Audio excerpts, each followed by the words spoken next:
Bom dia, graça e paz do Senhor Jesus, aqui seu amigo João Almeida entrando para os nossos 5 minutos com Deus.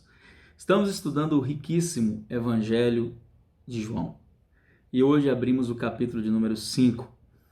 Nós vamos dividir em porções de acordo com as histórias e os temas que a gente tratar. Segunda-feira, semana começando, quero profetizar uma semana de bênção, uma semana de vitória, uma semana marcada pela presença de Deus, uma semana onde o Senhor venha te surpreender de forma sobrenatural e, acima de tudo, Ele venha te livrar de todo mal, você, tua casa, todo tipo de investida maligna seja quebrada contra a sua vida. Vamos lá? A cura do homem em Betesda. Depois disto havia uma festa entre os judeus e subiu Jesus a Jerusalém. Em Jerusalém há próximo à porta das ovelhas um tanque chamado em hebreu de Betesda, o qual tem 5 alpedres. Neste se encontrava uma grande multidão de enfermos, cegos, mancos e ressecados, esperando o movimento de água. Porquanto um anjo descia em certo tempo ao tanque e agitava a água, e o primeiro que ali descia, depois do movimento da água, sarava de qualquer enfermidade que tivesse. Estava ali um homem que havia 38 anos se achava enfermo. E Jesus, vendo este deitado, sabendo que estava neste estado havia muito tempo, disse-lhes: Queres ficar são? O enfermo respondeu-lhe: Senhor, não tenho homem algum que, quando a água é agitada, me ponha no tanque, mas enquanto eu vou, desce outros antes de mim. Jesus disse-lhe: Levanta-te, toma o teu leito e anda. Logo aquele homem ficou são e tomou o seu leito e andava. E aquele dia era sábado. Então os judeus disseram àquele que tinha sido curado: É sábado, não te é lícito levar o leito. Ele respondeu: Aquele que me curou, ele próprio me disse: Toma o teu leito e anda. Perguntaram-lhe, pois, quem é o homem que te disse: Toma o teu leito e anda? E o que fora curado não sabia quem era, porque Jesus se havia retirado em razão de naquele lugar haver grande multidão. Depois Jesus encontrou no templo e disse: Eis que já está são, não peques mais, para que não te suceda alguma coisa pior. E aquele homem foi e anunciou aos judeus que Jesus era o que o curara. Sem dúvida, dá para a gente aprender muito com esse texto. Muito.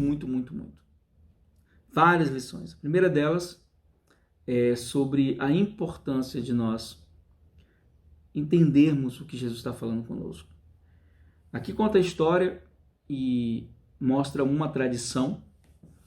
E Jesus nos mostra que quando a tradição não consegue fazer por nós o que a gente espera, ele pode.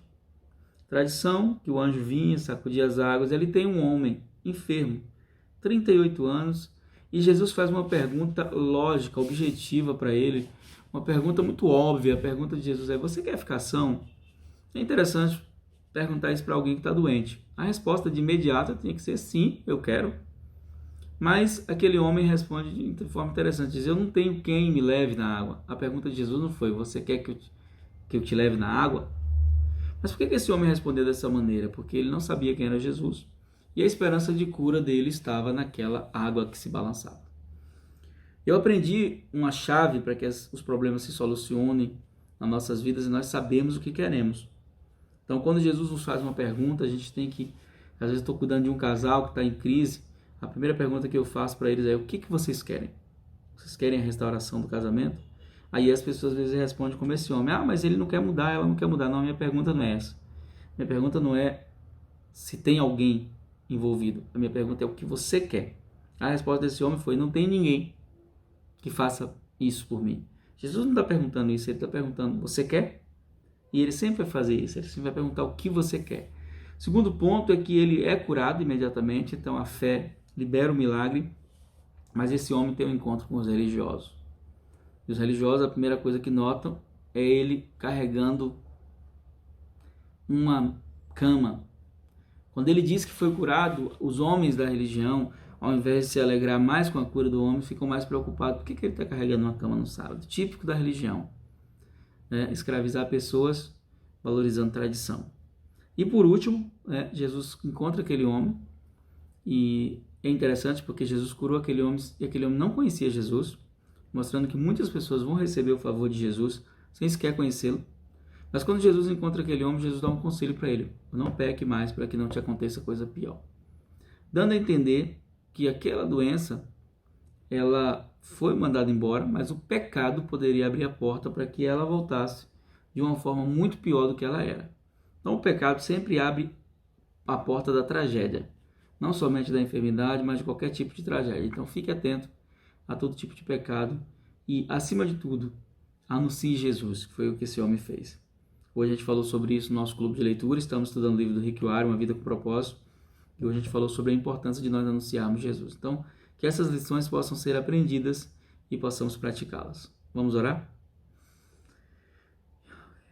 Pai, em nome de Jesus, eu oro pelos meus irmãos, eu oro para que a Tua graça se manifeste na vida deles, para que o Teu poder possa fluir na vida deles, que Teu Espírito Santo possa conduzi-los por um caminho de graça, de justiça e de paz. Espírito Santo, conduza-os por um caminho onde a verdade do Senhor se estabeleça.